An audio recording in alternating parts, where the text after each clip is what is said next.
আসসালামু আলাইকুম ওয়া রাহমাতুল্লাহি ওয়া বারাকাতুহু।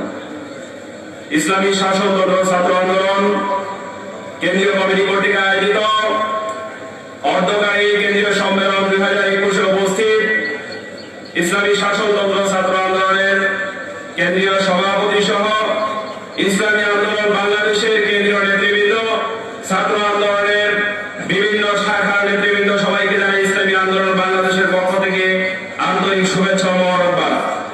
সংগ্রামী সাথী ও বন্ধুগণ, আজকে এমন একটি সময়ে কেন্দ্রীয় সম্মেলন অনুষ্ঠিত হতে যাচ্ছে যখন দেশের মধ্যে এমন একটি পরিস্থিতি বিরাজমান,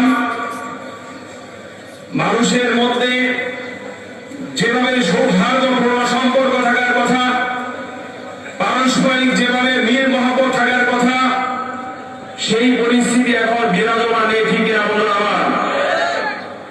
আজকে আমাদের ভিন্ন মতাদর্শী যারা রয়েছে তাদেরকে যদি আমরা আমাদের মুখী করতে চাই, অবশ্যই তাদের সাথে আগে সুসম্পর্ক গড়ে তুলতে হবে, ঠিক কিনা বলুন আমার?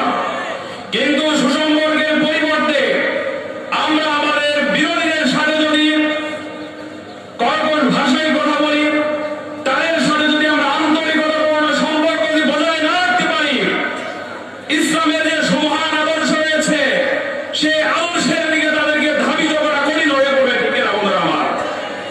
আমরা যারা সংগঠন করছি, আমরা সবাই হলো ইসলামের দায়ী। সুতরাং একজন দায়ীর যে সমস্ত গুণাবলী থাকা দরকার, সেই সমস্ত